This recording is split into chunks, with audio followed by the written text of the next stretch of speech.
जगीच्या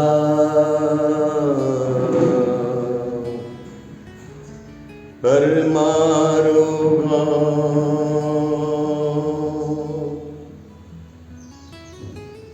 संतुष्टी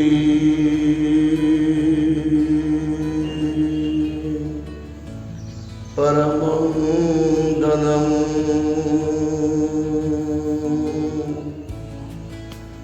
विश्वासा परमा याति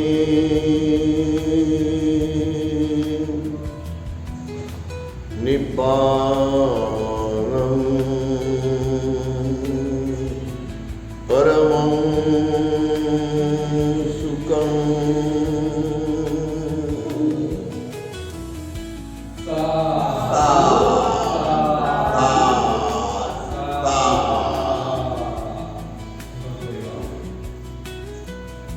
बोधिसत्व हे अनंत काळपर्यंत पारमिता पूर्ण करतात. 1,00,000 कल्प दशशत सहस्र वर्षानंतर एक बोधिसत्व हा 10 पारमिता पूर्ण करून, उपदहा पारमिता पूर्ण करून, परमार्थ 10 पारमिता पूर्ण करून 30 पारमिता पूर्णत्वाला नेऊन ते परिपक्व बुद्धत्वाच्या मार्गामध्ये निघत असतात. भारतातील बोधिसत्व डॉक्टर बाबासाहेब आंबेडकर हे जगविख्यात असे बोधिसत्व आहेत. त्यांच्या बोधिसत्व गुणवत्तेची, त्यांच्या बोधिसत्व प्रतिभेची आणि त्यांच्या बोधिसत्व पांडित्याची आणि हुशारीची व बुद्धिमत्तेची उच्च लहर व तरंग हे विश्वाच्या वेगवेगळ्या कानाकोपऱ्यात पसरलेले आहेत. त्यांच्यावरती अनेक विद्वान लोक हे आता रिसर्च करत आहेत. त्यांचे विचार एवढे उच्च आहेत की त्यांच्यासारखा आतापर्यंत कोणताही बोधिसत्व झाला नाही असा रिपोर्ट आलेला आहे, असा अभ्यास पुढे आलेला आहे. कोणती स्त्री असो, कोणताही पुरुष असो, त्याने जर गुण कमावले तर ते गुण वाढत वाढत वाढत जात असतात. गुणाचा गुणधर्म असतो असा की ते बलवान बलवान होत असतात, ते विस्तारित विस्तारित होत असतात, ते पक्व आणि परिपक्व होत असतात आणि शेवटी ते पारंगत होत असतात. भारताच्या बोधिसत्वामध्ये पारंगतता ही विलक्षण वाढलेली आहे. त्याला आपण परिपक्वतेतून पुढे गेलेला महान असा ज्ञानी महापुरुष म्हणतो. म्हणून बोधिसत्व डॉक्टर बाबासाहेब आंबेडकर यांनी आपल्या जीवनामध्ये जेव्हापासून ते सुज्ञ झाले, जेव्हापासून त्यांना इंद्रिय ज्ञान प्राप्त झालं आणि ते विद्वत अशा मार्गाकडे वळाले, तेव्हापासून त्यांनी प्रत्येक पारमिता पूर्ण केलेली आहे. दान पारमी म्हणजे पारमिता, पारमिता म्हणजे पूर्णत्वाला नेणारं आचरण जे परिपूर्ण मानव बनवते, परफेक्ट ह्युमन बीइंग बनवते. जो परिपूर्ण मानव असतो तोच मानव पुढे सर्वात उच्च महामानव होतो. तो सर्वात उच्च हे सर्वज्ञ होतो, सम्यक संबुद्ध बनतो. पण त्याचा कालावधी आपण ठरवू शकत नाही. त्याचा जो कालखंड आहे तो अनंत काळानंतर येत असतो. म्हणून भारतातील बोधिसत्वांनी दान पारमिता पूर्णत्वाला नेली. त्यांनी ते देतच राहिले, ते दान करतच राहिले. आपल्या भारतामध्ये असं एक क्षेत्र नाही ज्या क्षेत्रामध्ये बोधिसत्वांना आपली महान देणगी दिली नाही, त्यांची देण प्रत्येकाला आज समर्पक बनवत आहे, बलवान बनवत आहे, त्याला माणूस म्हणून लढायला त्याच्यामध्ये तेज उभं करत आहे. हे एक सत्य आज आपण जाणलं पाहिजे. दुबळे, कमजोर, भयभीत, अशक्त मनानं सशक्त झालेले आहेत, मनानं बलवान झालेले आहेत, मनानं धैर्यवान झालेले आहेत. त्यांचं मनोबल कमालीचं पुढं वाढलेलं आहे.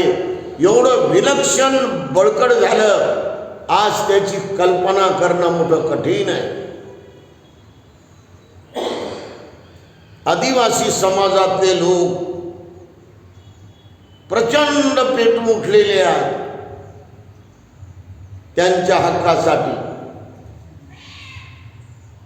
आणि म्हणून आपण रात्री पाहिलं असेल, भीमा कोरेगावला किती लोक होते.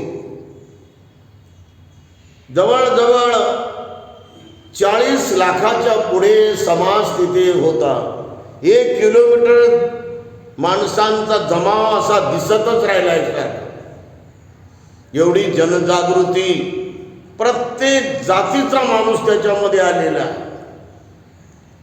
हे बोधिसत्वानं दिलेली दान आहे त्यांना. मानव म्हणून तुम्ही सामुदायिक अशा लढ्याच्या ठिकाणी जमा आणि करोडो लोकांची तुम्ही शक्ती आणि त्याचं संघटन बना. हे बोधिसत्वाचा पुकार आहे. ते सतत म्हणत राहिले, संघटित राहा आणि संघर्ष करा. तर भीमा कोरेगाव हे संघटित होण्याचं एकमेव असं महान सर्वात मोठं स्थळ झालेलं आहे. त्यामुळे बोधिसत्वानं जे दिलेलं आहे ते वाया जाईना, ते कामाला येऊ लागलं. त्याची समज होऊ लागली, त्याची समजदारी होऊ लागली, त्याची समंजसपणाची एकी होऊ लागली. त्याचं परिपूर्ण धम्मचक्र अनुप्रवर्तन मोठ्या वेगानं वाढत चाललेलं आहे की आपण सारे मानव आहोत. आपला लढा शौर्यांचा लढा आहे. आपला लढा हा संघर्षाचा लढा आहे. संघर्ष करूनच आपण पुढे गेलेलो आहोत. आपल्यावर लादलेली पेशवाई, आपल्याला दाबून टाकलेली ही पेशवाईची चातुर्वर्ण ईश्वर परंपरा ही संघर्षानं तोडलेली आहे. ही पूर्ण लढा देऊन तोडलेली आहे. ती सहजासहजी तुटत नव्हती. ती त्यांना तोडणं, त्यांना आव्हान करणं मोठं कठीण होतं. केवळ आपल्या समाजाला, केवळ आपल्या बहुजन समाजाला पेशवाईच्या विरोधामध्ये उभं राहणं मोठं अवघड होतं. परंतु या कामाला ब्रिटिशांनी साथ दिलेली आहे, हे मान्य करावं लागेल आपल्याला. आणि त्यामुळं ब्रिटिशांच्या या शासन व्यवस्थेमध्ये आपले संपूर्ण महार बटालियन प्रचंड हे लढायला तयार झाले. आणि 500 महारांनी 28,000 पेशवाई कर कापून काढली. आणि घोड नदीमध्ये पूर्ण रक्ताचा सडा, सारा रक्ताचं पाणी पूर्ण तिथं दिसत होतं. जिकडे तिकडे मुर्दे पडले होते. आणि काय भित्रे सैनिक पेशवाईचे पळून गेले होते ते. आणि त्यांनी सांगितलं की नाही, आम्ही त्यांच्यापुढं हारलो, आम्हाला जमत नाही त्यांच्यापुढं संघर्ष करायला. असा संघर्ष केल्यामुळं, असा लढा दिल्यामुळं पेशवाईचा मुर्दा पडला, ब्राह्मणशाहीचा मुर्दा पडला. ही एक महत्वाची बाब बोधिसत्वानं केलेली आहे. हे बोधिसत्वानं त्याची रचना केलेली आहे. कारण ब्रिटिशांच्या काळामध्ये हे सर्व डिपार्टमेंटला बोधिसत्व पाहत होते. महार बटालियनला निर्माण करण्यामध्ये बोधिसत्वाचाच हात आहे. त्यामुळे ही एक भारतीय व्यवस्थेला त्यांची देण आहे, दान आहे. त्यांनी सारं बनवत घडवत निर्माण करत सारं विश्व त्यांनी पूर्णपणे पिंजून काढलेलं आहे. दान ही काय साधी बात नाही. संपूर्ण जीवाचं दान त्याने दिलेलं आहे बहुजन समाजासाठी. एक बोधिसत्व समग्र बहुजन समाजाच्या उद्धारासाठी, बहुजन समाजाच्या उत्कर्षासाठी आणि उत्क्रांतीसाठी जीवाचं रान करतो. आपला कुटुंब परिवार तो पूर्ण तुळशीवर ठेवतो. तो असा बिनाधारी असतो. तो त्याची त्याला माया नसते असं नाही, त्याची त्याला करुणा दया असते असं नाही. परंतु या कोटी कोटी कोटी बहुजन समाजाच्या दुर्बल आणि पूर्ण खचलेल्या, दबलेल्या, मेल्या मुर्द्यासारख्या जगणाऱ्या साऱ्या जमातीला, जातीला त्यांनी वाघाचं बळ आणून दिलं. हे बोधिसत्वाचं काम असते की जे त्यांनी परिपूर्णत्वाला नेलेलं आहे. दान पारमिता त्यांनी सातत्यानं वापरलेली आहे. भारताच्या समग्र अर्थव्यवस्थेला, भारताच्या समग्र संरक्षण व्यवस्थेला आणि भारताच्या समग्र मानव जातीच्या सर्वांग विकासाला त्यांनी ही बोधिसत्वाची महानता वापरलेली आहे. म्हणून घटनेच्या सर्व कलमामध्ये आणि घटनेच्या सर्व ढाच्यामध्ये सर्वांना समता मिळाली पाहिजे, हा महत्त्वाचा मार्ग आहे. आर्थिक आणि सामाजिक समता ही प्रत्येकाला मिळाली पाहिजे. ज्याच्याकडं 50,000 एकर जमीन आहे त्याची जमीन ही सिलिंगमध्ये करण्याचा कायदा पण आहे. म्हणून बऱ्याच जमिनीमध्ये सिलिंगमध्ये आज गरिबांना, दुर्बल लोकांना 2 एकर 2.5 एकर जमीन सिलिंगच्या कायद्याप्रमाणे वाटण्यात आलेली आहे. चांगलं सरकार हे काम करत गेलं. व्ही.पी. सिंग सरकार असतं तर आर्थिक आणि सामाजिक समता लवकरच वाढीला गेली असती ती.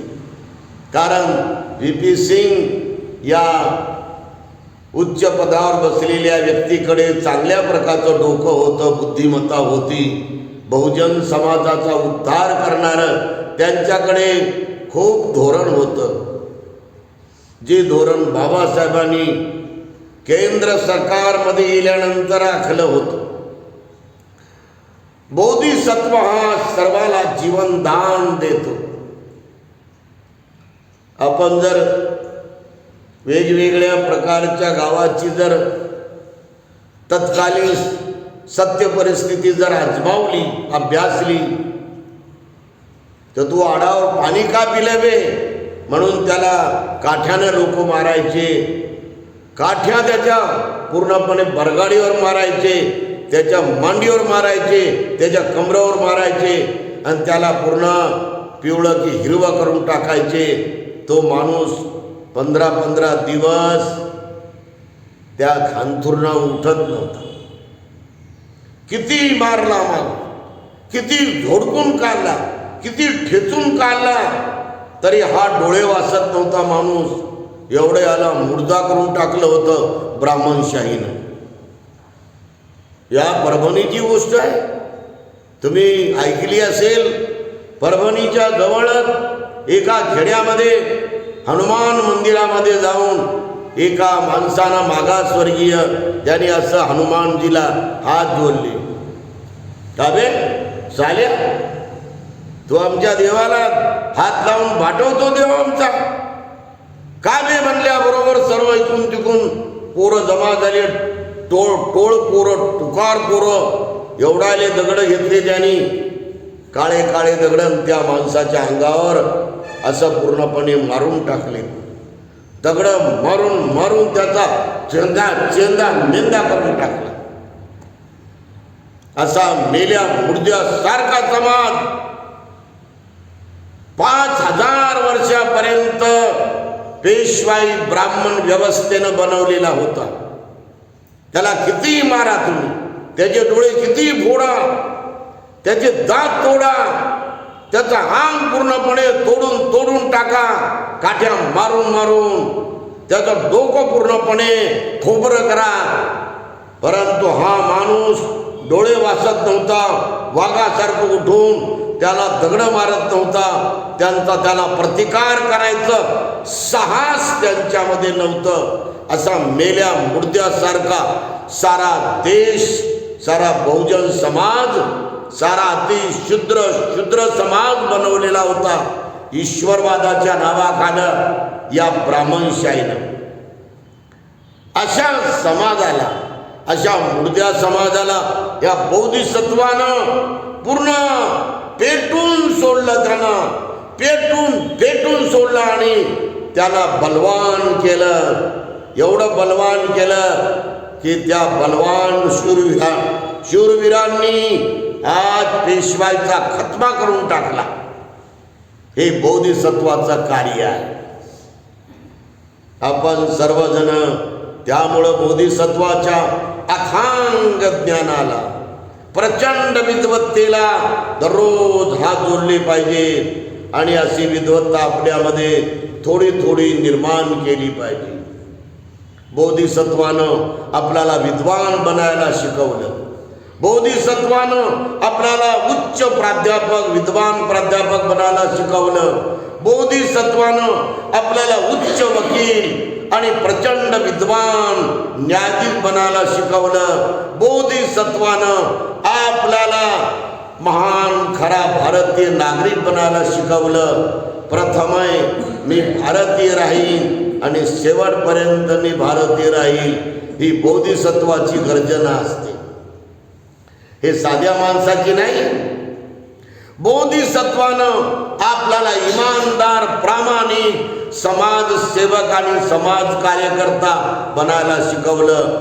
बोधिसत्वानं आपल्याला धुरंधर आणि हिमालयासारखा प्रचंड निर्भय असा माणूस बनायला शिकवलं. बोधिसत्वानं आपल्याला खरा बँक मॅनेजर, इमानदार बँक मॅनेजर, अर्बन बँकेचा आणि सर्व बँकेचा इमानदार आणि प्रामाणिक देशभक्त आणि सेवक बनायला शिकवलं.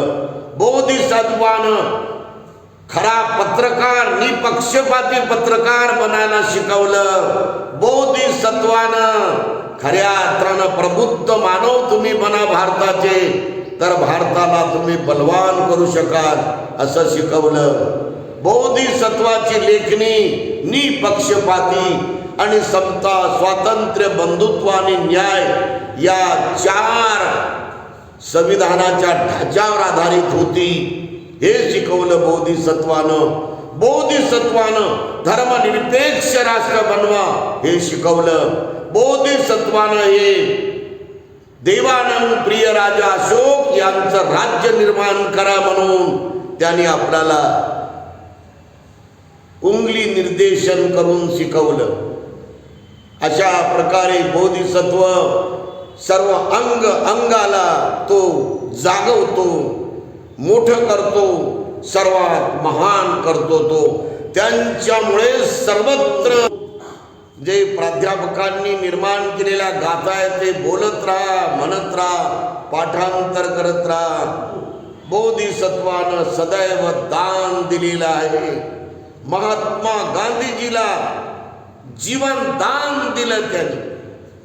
आपल्या कोणत्याही लढ्याच्या प्रसंगी, चौदार तळ्याचा लढा असो, काळारा मंदिराचा लढा असो, पार्वती सत्याग्रह असो, अंबाबाई हे सत्याग्रह असो, कोणताही लढा असो, बोधिसत्वानं एकही अनुयायाला मरू दिलं नाही, तिथं हत्या कुणाची होऊ दिली नाही. असा बोधिसत्व अथांग महाकरुणीनं आणि मैत्रीनं भरलेला असतो. त्यांची प्रतिज्ञाच आहे, मी सर्व प्राणी मात्रावर दया करीन, त्यांचे लालन पालन करीन, असं त्यांनी प्रतिज्ञेमध्ये स्पष्ट केलेलं आहे. बोधिसत्व हा नेहमी जीवन दान देत असतो. तो त्यांच्या जीवनाचं लक्ष्य असते. म्हणून आपल्या प्रत्येक माणसानं आपल्या प्रत्येक अनुयायांना, प्रत्येक घरामध्ये तरुणानं, तरुणीनं, आईनं, बहिणीनं, मुलीनं आणि बहुजन समाजातल्या तरुणांनी, तरुण मुलींनी, सर्व महिलांनी, पुरुषांनी प्राणी मात्रावर दया करावी, परस्परावर मैत्री करावी, परस्परावर अथांग प्रेम करावं आणि सर्वांना जीवन दान द्यावं, सर्वांना जिवंत राहावं असं आपण प्रेम द्यावं, असं आपण त्यांना परिपूर्ण बळ द्यावं. ज्याप्रमाणे सिमेंट आणि वाळू मिक्स केल्यानंतर जसं विटाचं बांधकाम हे वाढत वाढत 50 मजल्यावर जाते, याप्रमाणे मैत्री, प्रेम, करुणा, नम्रता हे गुण आपण एकमेकाला दिल्यामुळं, प्रेमानं वागल्यामुळं, करुणेनं वागल्यामुळं, आपुलकीनं वागल्यामुळं, जिव्हाळ्यानं वागल्यामुळं आणि अथांग मैत्रीनं वागल्यामुळं एकमेकाचं मन आपलं पक्क होतं. जशी इमारत 50 मजली पक्की होते तसं आपलं मन परिपूर्ण मजबूत होते. हे अथांग अमर्याद प्रेमानं वागल्यामुळं होते, अमर्याद तळमळीला वागल्यामुळं होते, अमर्याद आपुलकीनं जिव्हाळ्यानं वागल्यामुळं होते, अमर्याद मैत्रीनं वागल्यामुळं होते. हे सत्य आज आपल्याला अनेक ठिकाणी पाहायला मिळते. मी एका घरामध्ये 12 भाऊ पाहिले. कर्नाटकामध्ये गेलो, तिथं 5 भावांचा संसार पाहिला एका ठिकाणी. त्यांच्यात कधी कुरकुर नाही, कधी त्यांच्या बायकामध्ये एकमेकाला नाव मोठं ठेवायचं नाही, कधी एकमेकाचं मनाला पूर्णपणे डिवचायचं नाही, एकमेकाला हलकं लेखायचं नाही, एकमेकाला टोचायचं नाही. असे साधे साधे नियम आज बोधिसत्वाच्या गुणापासून लोकांनी घेतलेले आहे. आपल्या जीवनामध्ये बाबासाहेबांनी कधी कुणाला दुःख होईल असं काम केलं नाही. हा एकच जर तुम्ही गुण शिकला, कुणाला दुःख द्यायचं नाही शब्दानं, कुणाला दुःख द्यायचं नाही आपण विनोदानं, कुणाला दुःख द्यायचं नाही आपण थापाडपणानं किंवा खोट्या बोलण्यानं. हे बोधिसत्वाचा सर्वात उच्च गुण आहे. तुम्ही धारण केला तर तुम्हाला फळ मिळणार नाही का? कराडची घटना आहे. कराडला शाळेचा एक सहलीचा समूह जाणार होता. विद्यार्थ्यांची सहल नेहमी जात असते. कराडला कृष्णा नदी आहे आणि सारे विद्यार्थी निघाले सहलीला. त्यामध्ये भीमराव निघाले. जरी ते विद्यार्थी होते तरी पण विद्यार्थी दशेमध्ये त्यांनी बोधिसत्वाचे हे 10 गुण परिपूर्ण मनामध्ये चिंतन, मनन आणि अभ्यास केला होता. त्यांनी त्याचं खूप मंथन केलं होतं. दान पारमिता, शील पारमिता, नैष्कर्म्य पारमिता, वीर्य पारमिता, अधिष्ठान पारमिता, करुणा पारमिता, मैत्री पारमिता, शांती पारमिता, सत्य पारमिता, उपेक्षा पारमिता, या 10 पारमिता त्यांनी प्रचंड चिंतनामध्ये आणल्या होत्या. आणि मनामध्ये हे वाचल्याबरोबर त्यांनी त्यावेळेस असं ठरवलं होतं की मी असाच बनल, मी असाच वागल. हे धैर्य त्यांनी त्या काळामध्ये आपल्या मनात ठरवलं होतं. कोणतंही धैर्य ठरवल्याशिवाय माणूस पूर्ण होत नसतो. हे ठरवावं लागतं. आज ठरवलेलं हे 5 वर्षात पूर्ण करावं लागतं, 10 वर्षात पूर्ण करावं लागतं, 20 वर्षात पूर्ण करावं लागतं, 30 वर्षात पूर्ण करावं लागतं, 40 वर्षात पूर्ण करावं लागतं. बोधिसत्वानं 46, 47, 48 वर्षात ते पूर्ण करून दाखवलेलं आहे.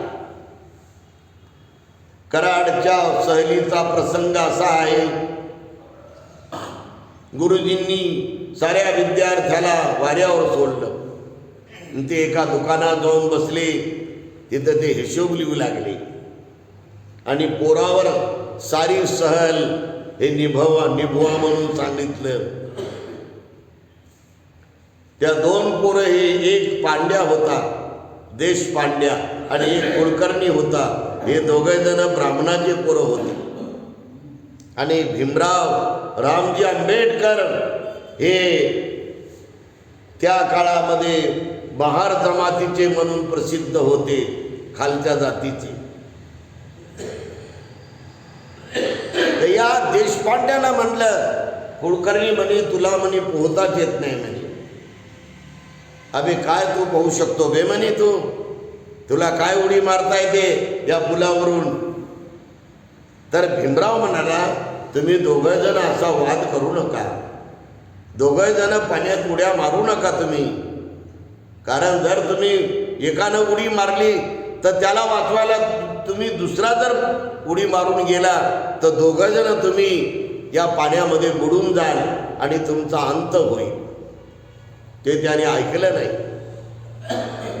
शेवटी दोघांची सुरत चालली. अबे मी मारतो बे म्हणे, तू काय मारतो, मी मारतो म्हणे, मी तू काय मारतो बे म्हणे, मला मारता येते म्हणे उडी.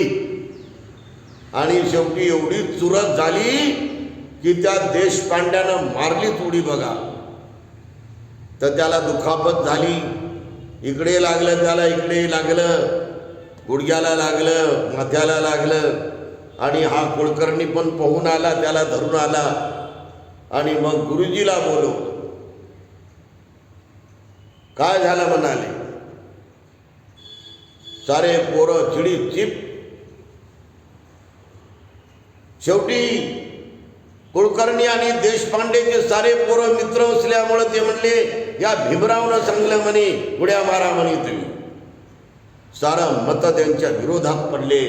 अशा प्रकारे बघा आपल्या जिंदगीमध्ये या बोधिसत्वाला बालपणापासून या वाईट शब्दाचा छळ भोगावा लागला. परंतु ते म्हणाले सर मी तुम्हाला इमानदारीनं सांगतो की मी यांच्या वादामध्ये पडलोच नाही, हा माझ्यावर केलेला आरोप आहे. आणि अशा प्रकारे बुद्धिमान माणूस हा सारे आरोप पूर्णपणे फेटाळून लावत असतो तो. म्हणून बोधिसत्वानं आपली जिंदगी पूर्ण 10 पारमिताच्या मार्गानं चालवलेली आहे. म्हणून त्यांनी दिलेली आज प्रत्येक जातीला जी देण आहे, प्रत्येक गुण हा त्यांचा आपल्याला मिळालेला आहे. प्रत्येक गुणाची शक्ती आपल्याला त्यांच्यापासून मिळालेली आहे. आणि त्यांनी घटनेप्रमाणे जे आपल्याला पूर्ण क्षेत्र पूर्ण मोकळे केलेले आहे. शिक्षणाचं क्षेत्र आपल्याला मोकळं करून टाकलं त्यांनी. केवळ मोकळंच नाही तर आपल्याला स्कॉलरशिप सुद्धा त्या काळामध्ये मिळत होती. भरगच्च स्कॉलरशिपवरती आपले सारे मुलं साऱ्या मुली शिकून पुढे गेल्या, वकील झाले, डॉक्टर झाले, इंजिनियर झाले, कलेक्टर झाले, तहसीलदार झाले, मामलेदार झाले, साऱ्या मोठ्या मोठ्या पदावर आपले लोक गेले. हे स्कॉलरशिपच्या बळावर ही बोधिसत्वाची महान कार्यप्रणाली आहे. त्यांनी कोणतं क्षेत्र हे लोकाला मोकळं केलं नाही जिथं त्याला लोकाला रिझर्वेशन मिळालं नाही. कोणतंही क्षेत्र सर्वांना बोधिसत्वानं उपलब्ध करून दिलं. हे त्यांच्या प्रचंड प्लॅनिंगचा, प्रचंड मानव उद्धाराचा हा त्यांचा कार्यक्रम आहे. सारे लोक उद्धारले पाहिजे, सारे लोक उच्च पदाला गेले पाहिजे, सारे लोक सुशिक्षित झाले पाहिजे, सारे लोक सन्मानानं, मानानं आणि निर्भयपणानं व स्वाभिमानानं जगले पाहिजे. ही बोधिसत्वाला सर्वात मोठी मात्र महान अशी तळमळ असते जी प्रज्ञेतून त्याला प्राप्त होते. आणि म्हणून आपण सर्वजण बोधिसत्वाचे गुण सकाळी संध्याकाळी पालीमधून केले पाहिजे. जे प्राध्यापक लखनौचे आहेत त्यांनी ते गुण निर्माण केले पालीमध्ये. खूप सुंदर गोड आवाजात आपण म्हणलं पाहिजे. दान पारमिता बोधिसत्वाची प्रगल्भ होती आणि त्या बळावर त्यांनी भारताच्या कानाकोपऱ्यात आपला संग्राम त्यांनी जाऊ दिला नाही. एवढं पवित्र कार्य आपण आहोत. आपण अहिंसा मार्गाचे लोक आहोत. म्हणून पानातिपाता वेरमणी सिक्खापदं समादियामी. मी सर्व प्राणी मात्रावर दया करीन, त्यांचे लालन पालन करीन. त्यामध्ये प्राणी मात्रा स्त्री आणि पुरुष पण येतात, मुलं आणि मुली पण येतात. सर्वाला आपण जीवनदान देण्याची प्रतिज्ञा शेवटच्या श्वासापर्यंत करून सर्वाला जगवलं पाहिजे, बलवान केलं पाहिजे अशी मैत्री भावना करतो. सर्वांचं मंगल हो. आशीर्वाद. वनवड्डको बलवड्डको धनवड्डको सुखवड्डको ज्ञानवड्डको पय्यावड्डको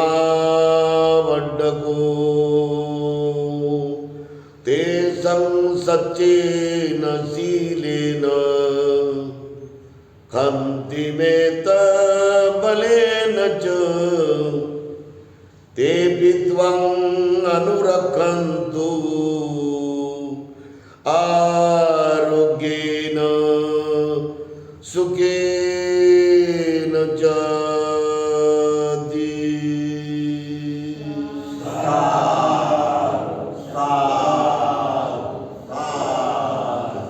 बुद्धं नमामि धम्मं नमामि संघं